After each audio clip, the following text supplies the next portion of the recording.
नमस्कार दोस्तों, जैसा कि मैंने आप लोगों से वादा किया था कि मैं आपको कंप्लीट इंडियन पॉलिटी के विषय में बताऊंगा। जैसा कि मैंने आप लोगों को कहा था कि मैं इंडियन पॉलिटी को टोटल 10 पार्ट्स में कंप्लीट कराऊंगा, जिसमें से पहला पार्ट्स में कॉन्स्टिट्यूशनल रिफॉर्म्स के विषय में आज आप लोगों से बात करूंगा। अगर बात करूं कॉन्स्टिट्यूशनल रिफॉर्म्स की, तो मैं इसमें टोटल आपको 11 चैप्टर्स पढ़ाऊंगा। Just like historical background, making of the constitution जैसी चीजें आपको पढ़ाऊंगा। तो आज का जो मेरा टॉपिक्स है वह कॉन्स्टिट्यूशनल बैकग्राउंड्स है।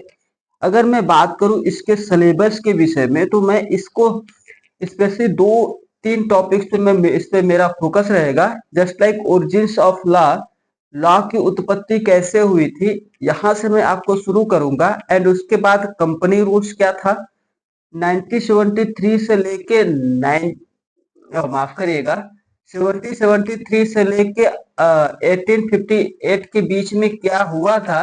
कंपनी रूल्स ने ऐसा क्या किया था कि उसको एंड करना पड़ा। बाद में भारत में क्राउन रूल्स आया और इसने ऐसा क्या इम्पैक्ट दिया कि जो कॉन्स्टिट्यूशनल असेंबली की डिमांड थी वो इतनी ज्यादा बढ़ गई कि भारत में एक कॉन्स्टिट्यूशनल असेंबली बनाया गया। और उस कॉन्स्टिट्यूशनल असेंबली ने कैसे भारत का कॉन्स्टिट्यूशन बनाया, तो यह कॉन्स्टिट्यूशनल असेंबली की उत्पत्ति कैसे हुई, ये हिस्टोरिकल बैकग्राउंड के थ्रू मैं आपको बताने की कोशिश करूंगा।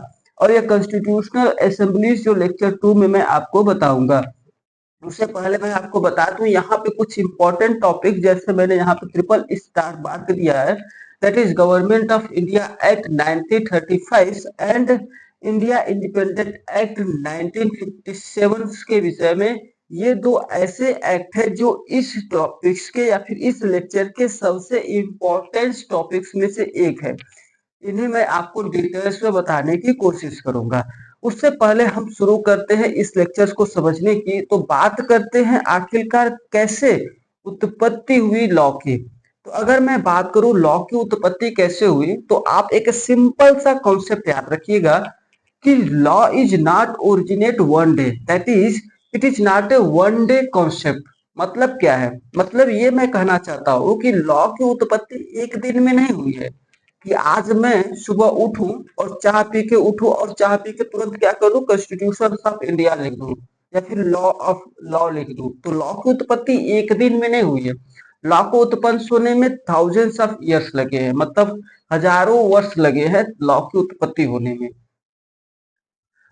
तो बात करते हैं, अगर लॉ की उत्पत्ति हजारों वर्ष हुई है, तो मैं लॉ की उत्पत्ति में थोड़ी सी पीछे जाके बात करता हूँ, that is prehistory roots के समय की बात करता हूँ।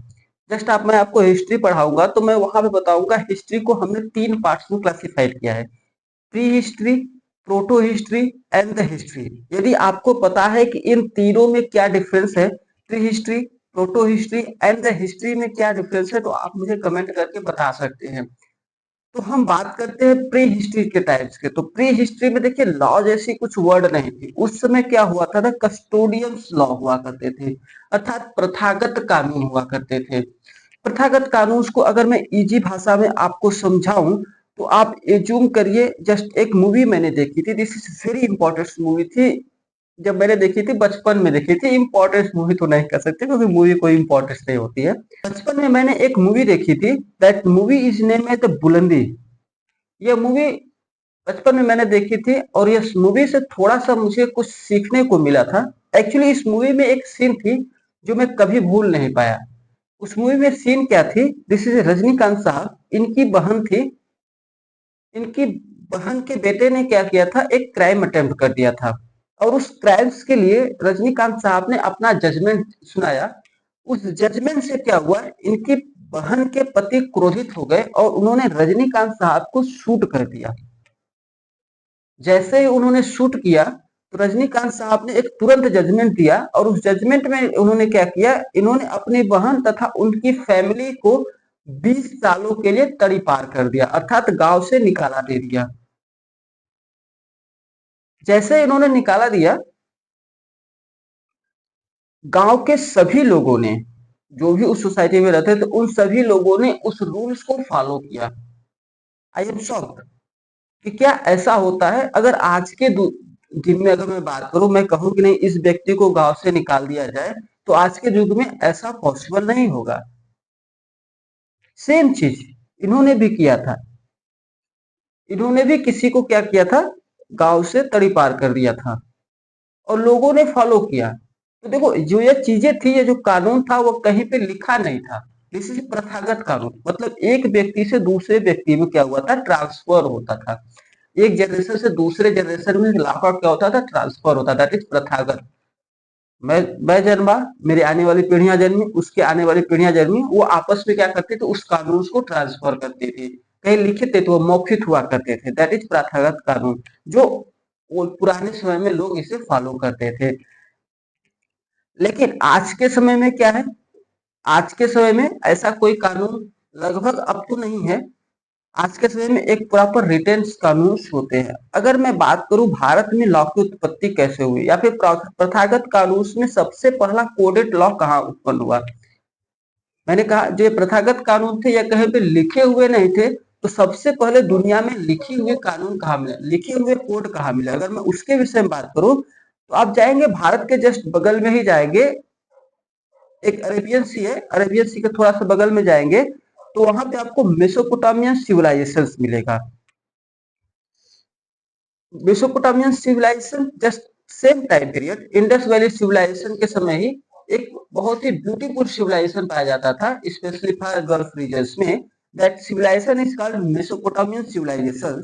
वहां पे दुनिया की सबसे पहली फर्स्ट रिटन कोड मिला था, सबसे पहला लिखित कोड कानून मिला था। दैट उस कोड का नाम क्या था, दैट इज उर नमू।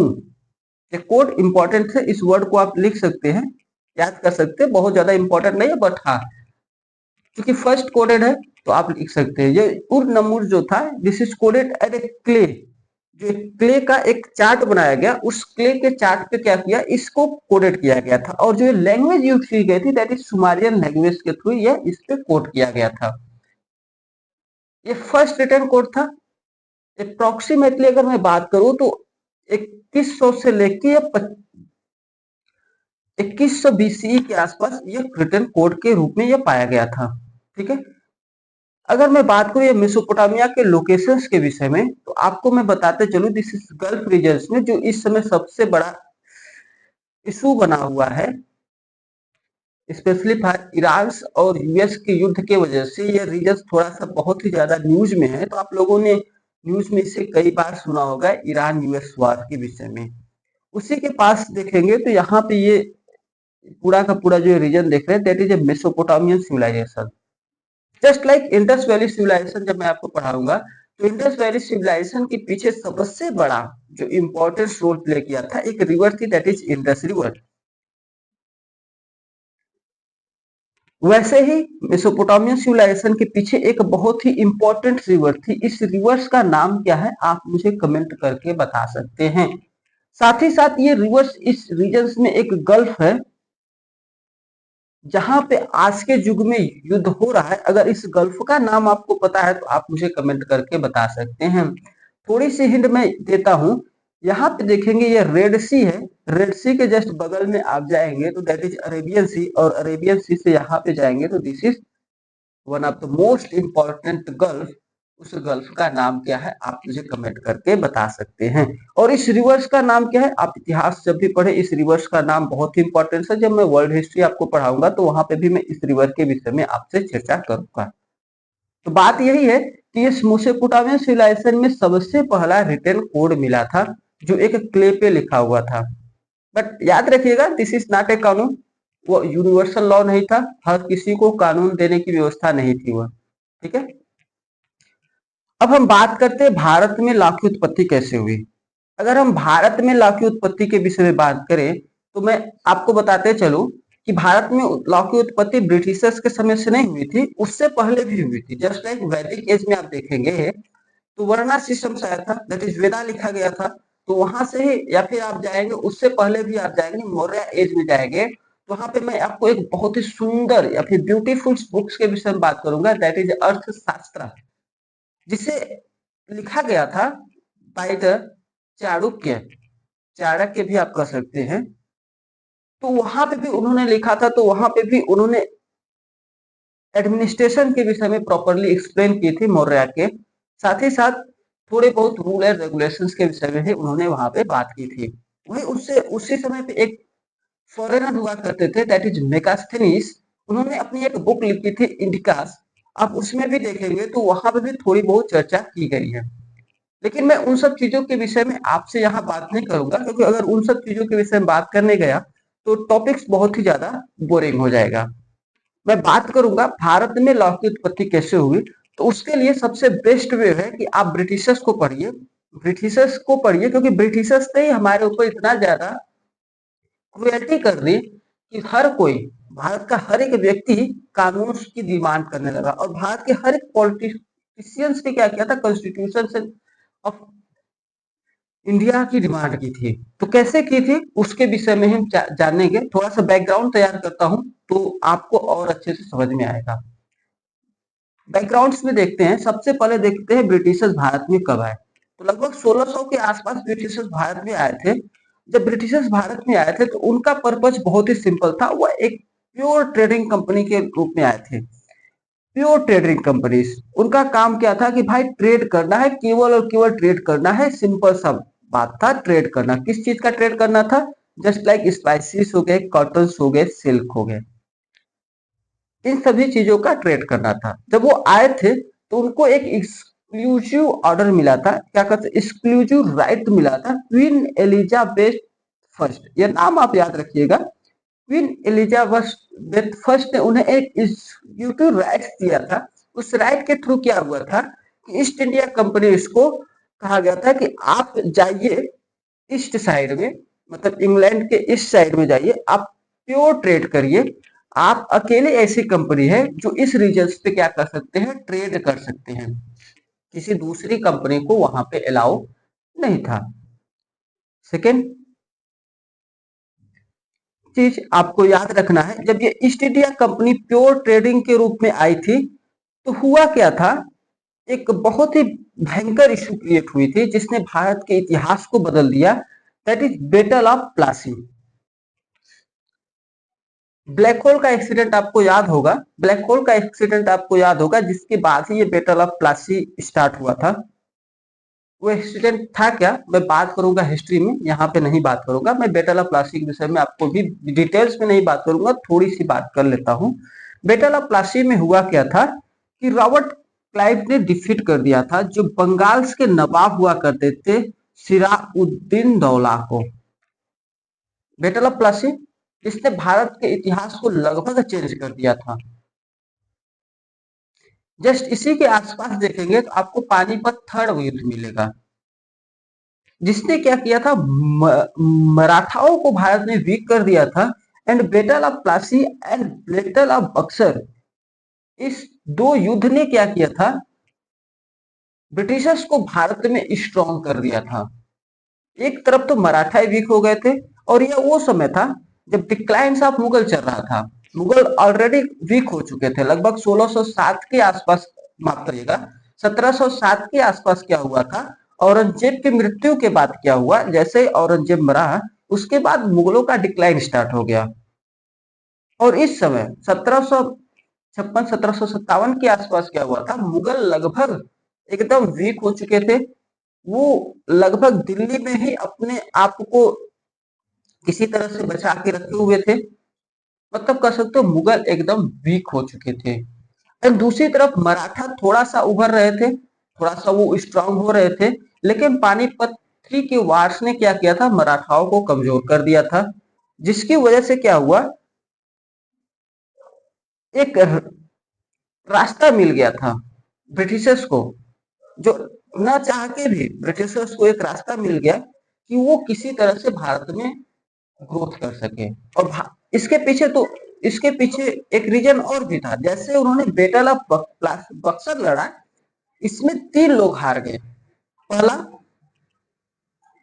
मुगल हार गए। दूसरा, नवाब ऑफ बंगाल हार गए। तीसरा, अवध भी हार गया। तो बैटल ऑफ बक्सर में ये 3 सबसे बड़े रीजन्स हार गए। ऐसा नहीं था कि ये तीनों रीजन्स कमजोर थे। इसके पीछे का सबसे बड़ा रीजन ये था कि ये तीनों region, Mughal, Nawab of Bengal and Awadh. ये तीनों रीजन्स की आर्मी जो थे बहुत बड़ी थी, बट अनऑर्गेनाइज्ड मैनर थी, और ब्रिटिशर्स जाने जाते थे अपने ऑर्गेनाइज्ड मिलिट्रीज के लिए। मतलब वो लोग प्रॉपर देखेंगे, आप कभी भी कोई मूवीज देखेंगे या फिर कभी भी कुछ भी देखेंगे उनको, तो एक प्रॉपर क्लोथ में होते थे, प्रॉपर स्ट्रक्चर्स में होते थे, वो रूल एंड रेगुलेशंस को प्रॉपर फॉलो करते थे। क्योंकि वो एक प्रॉपर स्ट्रक्चर्स में थे, इसलिए उन्होंने क्या किया, इस तीन बड़े रीजन्स को हरा दिया। और जैसे ही इन्होंने हराया, इन्होंने ट्रिटी ऑफ इलाहाबाद साइन किया। ये ट्रिटी ऑफ इलाहाबाद क्या है, ये इतिहास में सबसे इंपॉर्टेंट ट्रिटियों में से एक माना जाता है। इसके विषय में हम बात करेंगे हिस्ट्रीज में। लेकिन यहाँ पे एक छोटी सी चीज मैं आपसे और बात करने जाता हूँ। जैसे ये युद्ध समाप्त हुआ, उसके बाद ये ट्रिटी साइन हुआ, उन्हें मिल गया एक right, that is Deewani rights. Deewani rights के थ्रू क्या हुआ, इनको मिल गया टैक्स कलेक्शंस करने का राइट्स। ठीक है, इन्हें तीन रीजन्स में, बंगाल, बिहार एंड उड़ीसा, इन तीनों रीजन्स में अधिकार मिल गया कि वो टैक्स कलेक्ट कर सकते हैं। और ये जो दीवानी राइट्स है, इसने कहीं ना कहीं भारत के जो प्रिंसली स्टेट्स हुआ करते थे या फिर नवाब होते थे, उनको और ज्यादा कमजोर कर दिया। क्यों? क्योंकि दीवानी राइट्स के थ्रू क्या हुआ, ब्रिटिश ईस्ट इंडिया कंपनीज को ये अधिकार मिल गया कि वह टैक्स कलेक्ट कर सके किसी रीजन्स में, specially for Bengal, Bihar and Orissa में, but no responsibility, without any responsibility वो जितना चाहे उतना टैक्स कलेक्ट कर सकते हैं।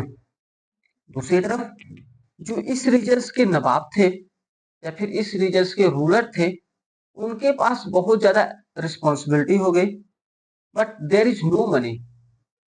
उन्हें अपनी मिलिट्री चलाने के लिए भी पैसे नहीं थे उनके पास, तो अपने पास के रखे हुए पैसों का यूज करना पड़ा। क्योंकि आपको पता है, जब आप रेवेन्यू कलेक्ट नहीं कर सकते तो आपके पास पैसे नहीं होंगे। पैसा रेवेन्यू टैक्स कलेक्शन के ही थ्रू पैसा आता है, तो आपके पास कोई अधिकार नहीं रह गया, तो आप धीरे धीरे क्या हो गए, वीक होते गए। बट एक चीज वहां पे और हुई उसी समय, जो ये रेवेन्यू कलेक्ट करने का अधिकार मिला ईस्ट इंडिया कंपनीज को, जो ईस्ट इंडिया कंपनी के ऑफिसर थे, उन्होंने इलीगली क्या कर सकते हैं, फिर करप्शन करना स्टार्ट कर दिया। मतलब उन्होंने रेवेन्यू तो कलेक्ट किया, और इस रीजन के जो अदर ट्रेडर थे, उनके साथ भी क्या किया, सेक्रेट डील साइन कर लिया, और उनके साथ मिलके इलीगली ट्रेड करने लगे। जिसकी वजह से क्या हुआ, जो ईस्ट इंडिया कंपनी के ऑफिसर हुआ करते थे, वो बहुत ही ज्यादा रिच हो गए, but east India company bankrupt हो गई। दैट मीन्स कि वहां पे ईस्ट इंडिया कंपनीज में ही क्या हुआ, फाइनेंशियल क्राइसिस आ गया। एक तरफ तो ईस्ट इंडिया कंपनी के जो ऑफिसर थे, वो बहुत ज्यादा रिच हो गए, वो अपने आप को एज ए नवाब, मतलब नवाब समझे, जैसे बंगाल का नवाब होता था, वैसे ईस्ट इंडिया कंपनी के जो ऑफिसर थे वो अपने आप को नवाब डिक्लेयर करने लगे। मतलब ईस्ट इंडिया कंपनी रिच हो गई? नहीं हुई। ईस्ट इंडिया कंपनी के ऑफिसर रिच हो गए, और ईस्ट इंडिया कंपनी क्या हुए, बैंकक्रप्ट हो गई। अब जैसे ईस्ट इंडिया कंपनी बैंकक्रप्ट हो गई, उन्होंने ब्रिटिश गवर्नमेंट से लोन के लिए डिमांड कर दिया। 1972 के आसपास क्या हुआ था, उन्होंने ईस्ट इंडिया कंपनी से लोन की डिमांड, माफ करिएगा, इस ब्रिटिश गवर्नमेंट से उन्होंने लोन की डिमांड कर दी। जैसे ही ब्रिटिश गवर्नमेंट से उन्होंने लोन की डिमांड कर दी, ब्रिटिश गवर्नमेंट पे क्या हुआ, एक कह सकते हो एक अवसर प्राप्त हो गया कि वह किसी न किसी तरीके से ईस्ट इंडिया कंपनी को क्या करे, भारत में कंट्रोल कर सके।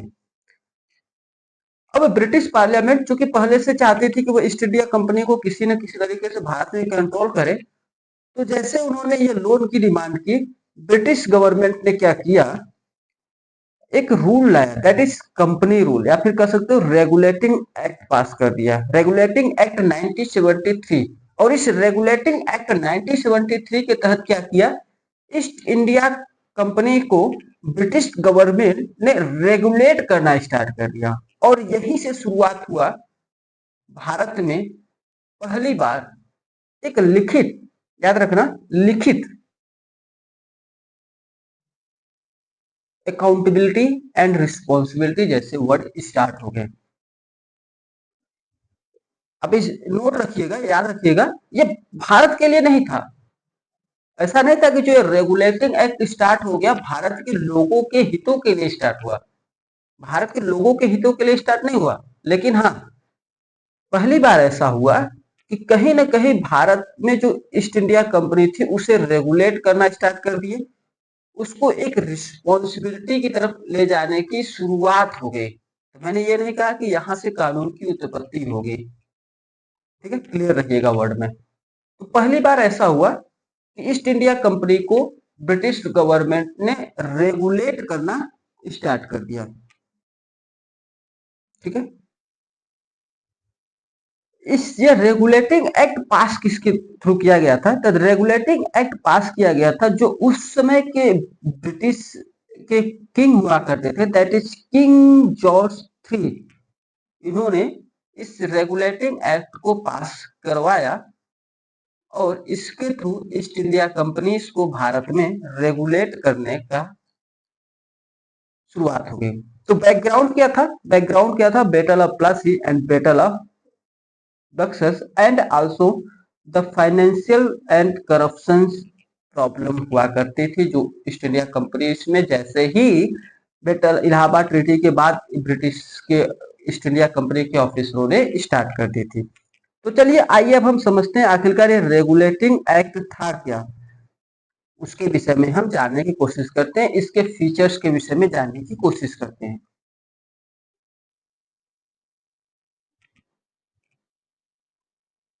चलिए यहीं पे लेक्चर्स को मैं आपको समाप्त करता हूं, क्योंकि थोड़ा सा मुझे बोरिंग लग सकता है आपको। रेगुलेटिंग एक्ट मैं आपको कल से शुरू करता हूं एंड कल आपको पढ़ाने की कोशिश करता हूं, या फिर शाम को मिलते हैं, शाम को 7:30 बजे आपसे मिलते हैं और फिर वहां पे मैं आपको आगे की जो बची हुई चीजें हैं वहां पे मैं आपको खत्म करता हूँ। Thanks for watching. I hope थोड़ी बहुत चीजें आपको समझ में आई होगी, हिस्ट्री जैसे भारत में लौह की उत्पत्ति हुई थी। Thank you.